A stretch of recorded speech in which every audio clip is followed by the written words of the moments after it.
तो इसलिए माननीय अध्यक्ष महोदय, हमारे कांगड़ा चंबा संसदीय सीट से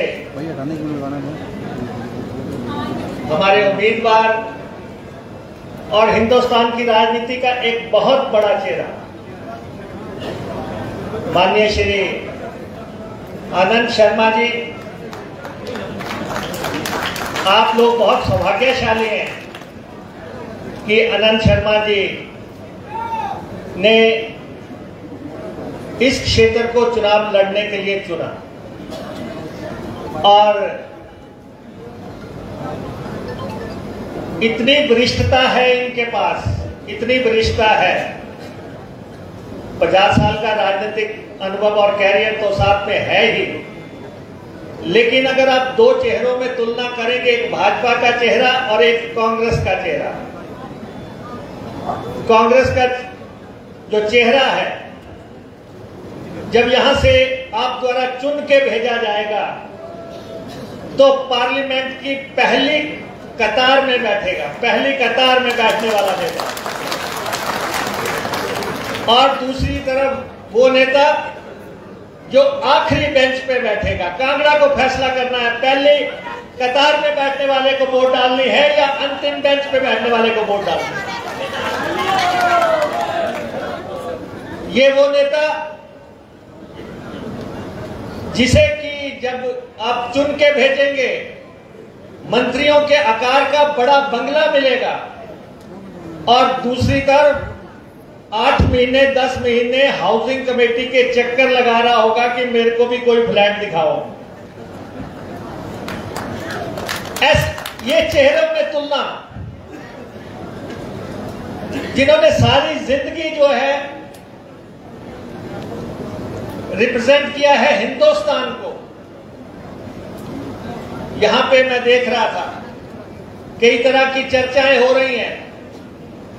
अभी तो हमने छेड़ी भी नहीं दास्ता, अभी से आपकी आंख में आ गए आंसू। अभी तो शुरुआत हो रही है। इब्तिदाई इश्क है रोता है क्या, आगे आगे देख होता है क्या, अगले 21 दिन में देखो होता क्या। ये तो अभी आपकी धरती पे पांव धरा है। एक तरफ वो चेहरा जिसके बारे में कहा जा रहा है कि कौन खड़ा, जी शांता जी का कोई नजदीकी आदमी है। एक तरफ वो चेहरा, अमेरिका के राष्ट्रपति को भी जाके पूछ लो कि आनंद शर्मा कौन है, एकदम से बताएंगे कि कौन है।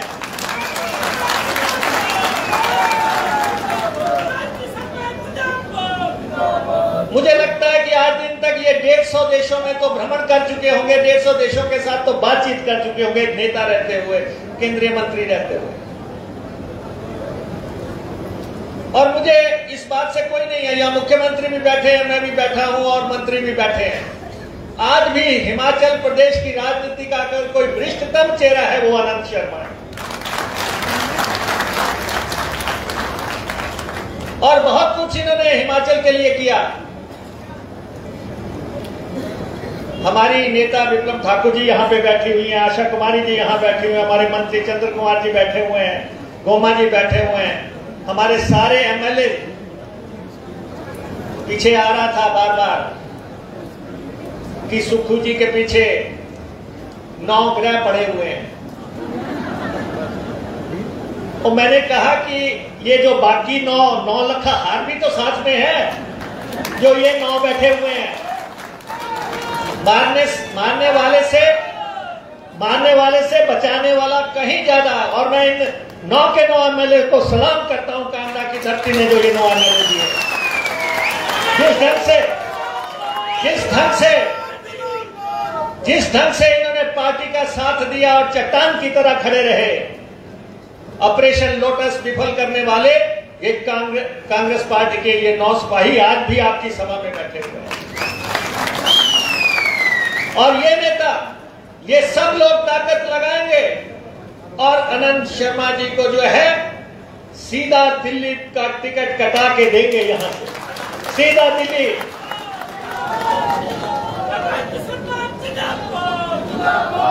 दोस्तों हुआ क्या, मैं आपको बताता हूं थोड़ी छोटी सी बात कि यहां पे ऑपरेशन लोटस प्लान किया गया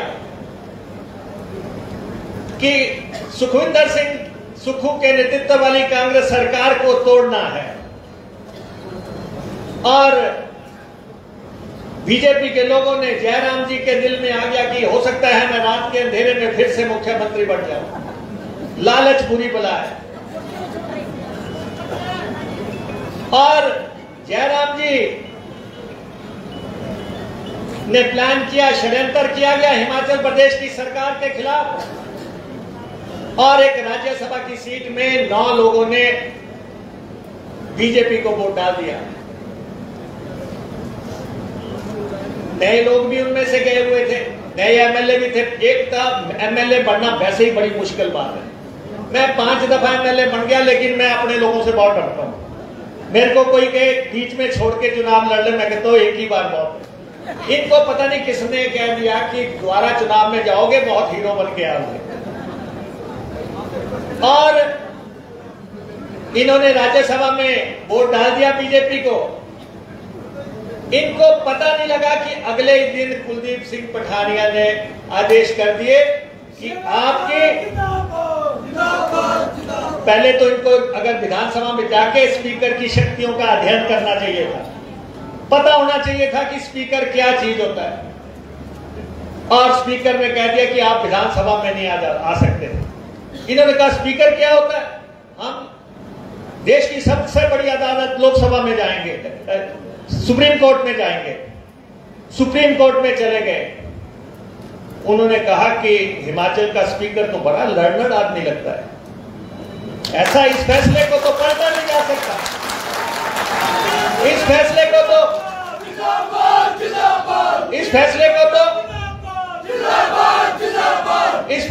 तो पलटा नहीं जा सकता। और उनको कहा कि भाई जो फैसला स्पीकर ने दिया हम भी उसी पे कायम हैं। विधानसभा में नो एंट्री, सुप्रीम कोर्ट में नो एंट्री, और फिर आगे जनता की अदालत में। अब जनता कह रहे नो एंट्री, हर तरफ कह रहे, जहां भी जा रहे 6 की 6 सीटों पे हर जगह यही हो रहा है, नो एंट्री। वो 6 तो गए, अभी 3 जो है मेरे को लगता है, वैसे तो स्पीकर साहब का अधिकार है, हाई कोर्ट ने भी कह दिया कि स्पीकर का अधिकार है, और वो 3 भी मुझे लगता है तैयार ही है काम।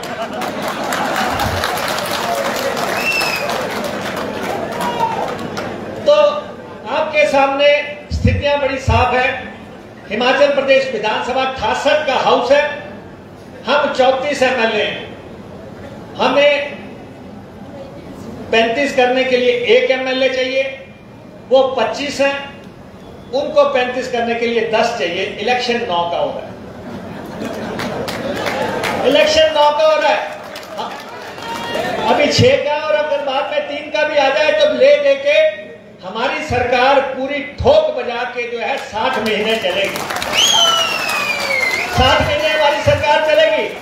15 महीने निकल के अगले 45 महीने हमारी ही सरकार होगी। और ये जो 9 लखा हारे, ये बड़े पावरफुल लोग हैं सारे, इन सबसे बना के रखो 45 महीने के लिए। जहां कहते वोट जाके हाथ के पंजे पे लगा के आ जाओ, ठकाठक ठकाठक ठकाठक जल्दी से। और ऊपर से आनंद शर्मा जैसा रिप्रेजेंटेटिव आपको मिल गया, कुछ बोलने की जरूरत नहीं पड़ेगी मित्रों, मैं आपको बता देता हूं, आपको कुछ कहने की जरूरत नहीं पड़ेगी। मैं कल देख रहा था, नड्डा जी कह रहे थे, मंडी में थे, कह रहे थे कि मंडी में मैं रेल पहुंचा दूंगा, मैं मंडी में हवाई जहाज पहुंचा दूंगा। मैंने कहा यही कहता हुआ तो जयराम बाहर चला गया। यही कहता था कि मंडी में हवाई अड्डा बनेगा, मंडी में रेल पहुंचेगी, कुछ नहीं हुआ। और जयराम का तो आपको पता ही है, इन दिनों जयराम की स्थिति आपको मालूम है। प्रतिपक्ष के नेता हैं, प्रतिपक्ष के नेता है, सवेरे से शाम तक कंगना को इंट्रोड्यूस करते फिर रहे हैं, ये कंगना, ये कंगना, ये कंगना, यही चल रहा है सारा दिन। और जैसे ही आनंद शर्मा जी का कैंडिडेचर डिक्लेयर हुआ, देखो मैंने तो इनकी कार्यशैली देखी है, मैं इंडस्ट्री मिनिस्टर था, ये कॉमर्स मिनिस्टर थे, और मैं इनके पास गया। मैंने कहा कि ऐसा है कि आप केंद्र में वजीर हैं और हमें जो है 2 इंडस्ट्रियल एरिया चाहिए, और इन्होंने उसी वक्त 300 करोड़ रुपया जो है मुझे जारी कर दिया। 300 करोड़ रुपया एक कंदरोड़ी का इंडस्ट्रियल एरिया इन्हीं की देन है, जहां पे अभी पेप्सी का कारखाना भी आ रहा है। उसका जो इंफ्रास्ट्रक्चर बना है वो इनके पैसे से बना है, इन्होंने दिया। और जो ऊना में पंडोका का इंडस्ट्रियल एरिया बना है वो भी इन्होंने दिया। एक दूरदर्शी सोच रखने वाला नेता आपको जो है मिल रहा है, और आपको अगले 21 दिन 22 दिन जितने दिन हैं आपको इनको समर्पित करने हैं। देश का कोई राजनीतिक घराना ऐसा नहीं है जो इनको ना जानता हो, देश का कोई औद्योगिक घराना ऐसा नहीं है जो इनको नहीं जानता हो। ऐसे व्यक्तित्व से परिपूर्ण हिमाचल में जितने भी ये बड़े फैसले हुए थे, जब आईआईटी आई थी, जब सेंट्रल यूनिवर्सिटी आई थी, जब आईआईएम आया था, जब निफ्ट आया था, तब यही केंद्र में वजीर हुआ करते थे, केंद्र में मंत्री हुआ करते थे।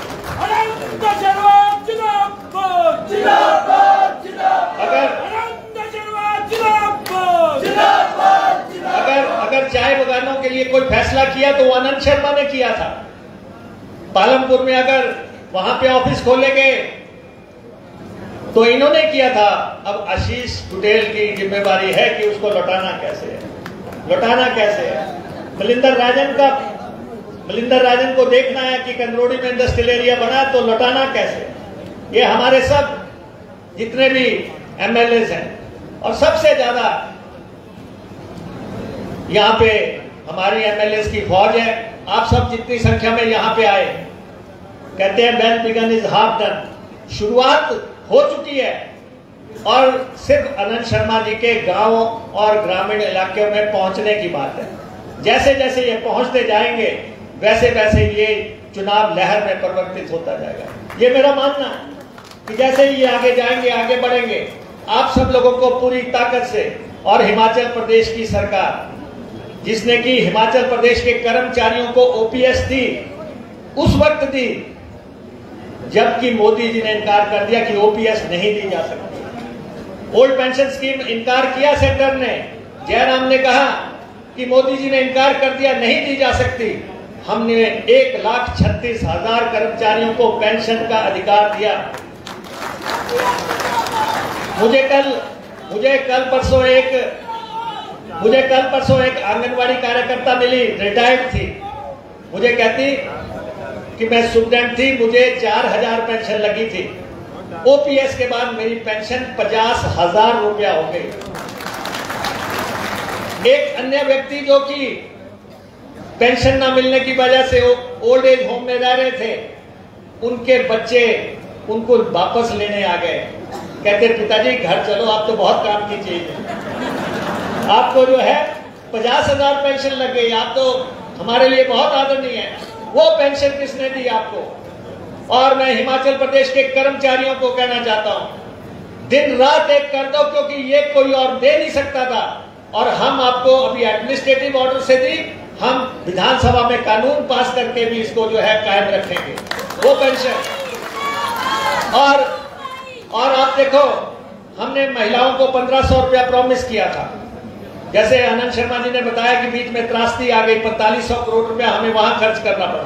थोड़ी सी देरी क्या हुई, इन्होंने शोर मचा दिया।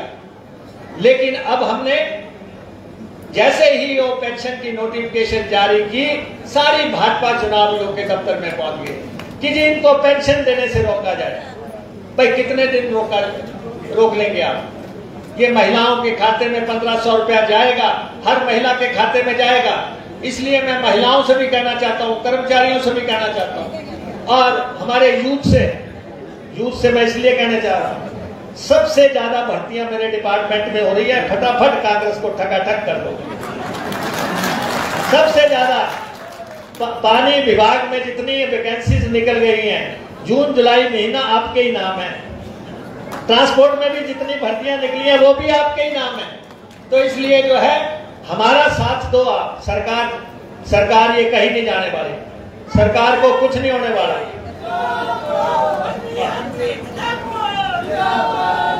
हमारे ये देखिए, ऐसा है कि मेरा आप सबसे यही आग्रह है, एक बार मैं आपको बताना चाहता हूं कि आनंद शर्मा जी जब आ गए हैं, इनकी गाड़ी चल पड़नी है, बड़े रफ्तार से चलनी है। जिसने चढ़ना है चढ़ जाओ, सारे चढ़ जाओ, इस गाड़ी पे सवार हो जाओ। बड़ी सेफ गाड़ी है, बड़ी सुरक्षित गाड़ी है, और इस समय तो आपको बिना टिकट के चढ़ा रहे हैं, चढ़ जाओ। चाहे सीट मिल रही है नहीं मिल रही है, बैठ जाओ, छत पे चढ़ जाओ, जहां भी जगह मिलती है चढ़ जाओ, क्योंकि ये गाड़ी बड़ी रफ्तार से जाएगी और अपने साथ जैसे कह रहे हैं कि ट्रेन आएगी, एयरपोर्ट का विस्तार होगा, या दूसरे जो है कांग्रेस ने कांगड़ा के लिए बहुत कुछ किया। ये विधानसभा जो है कांग्रेस ने स्थापित की थी। हमारे नेता वीरभद्र सिंह जी ने यहाँ पे विंटर मूव शुरू किया, और उसके बाद दफ्तरों को लाने का काम यहाँ पे शुरू हुआ। बहुत बड़ा गहरा रिश्ता कांग्रेस पार्टी का आपसे है, और ये शुरुआत है। मैं समझता हूं कि ईश्वर ने आप पे ऐसी मेहरबानी की है कि आनंद शर्मा जी के रूप में ऐसा कैंडिडेचर आपको दिया, जो कि आने वाले समय में इस इलाके की पूरी दशा और दिशा बदल देगा। और हमें जो है बहुत बड़ी मदद दिल्ली में मिलेगी, और दिल्ली में इनकी जो है आवाज, दिल्ली में इनकी आवाज की बहुत बड़ी वैल्यू है। मंत्री और फिर उपनेता रहे, राज्यसभा में उपनेता रहे, आपके पास तो बड़ी देर से आए हैं।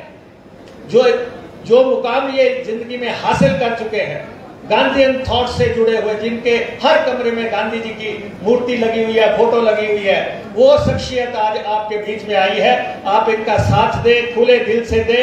कुछ नहीं मिलेगा बीजेपी का साथ देके, कुछ नहीं मिलेगा, कोई नहीं पहचानेगा कौन है वो, किधर से आया, कहां जा रहा है। इधर आनंद शर्मा जहां निकलेगा वहीं लाइन लग जाएगी। आप सबका बहुत बहुत धन्यवाद। और आपको मालूम ही है, जैसे कि यहाँ से धर्मशाला से हमने जग्गी जी को उम्मीदवार बनाया है। ये हमारे पूर्व में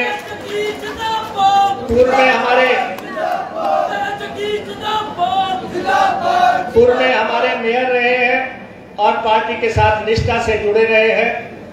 देर पके लेकिन बिल्कुल आपके सामने ठोक बजा के पार्टी ने आपको आपके सामने पेश किया है। आप इनका साथ दें, इनको विधानसभा में पहुंचाए। वैसे मैं आपको बता दूं, जिन लोगों ने विधानसभा छोड़ी है वो तो मेरे ख्याल जिंदगी को ही कोस रहे होंगे कि ये हुआ क्या। और इन लोगों का किस्मत में कहीं लिखा होगा कि 15 महीने के बाद आपका नंबर लगना है, तो इन लोगों का नंबर लग गया है। इन लोगों को विधानसभा की चौखट पार करनी है। आप सब लोगों के आशीर्वाद से हिमाचल प्रदेश में विधानसभा में 6 नए विधायक कांग्रेस के एंटर होंगे, और कांग्रेस की सरकार आपकी सेवा करेगी। हर तरह का जो हमने वायदे किए हैं उसको पूरा करेंगे। लेकिन उससे पहले ये आनंद जी के आते ही सारे कहने लग पड़े ये हॉट सीट हो गई, हॉट सीट। तो आप समझ सकते हैं कि क्या शख्सियत है। इस शख्सियत के साथ जुड़ते जाओ, और यहाँ से आनंद शर्मा जी को दिल्ली दरबार में भेजो।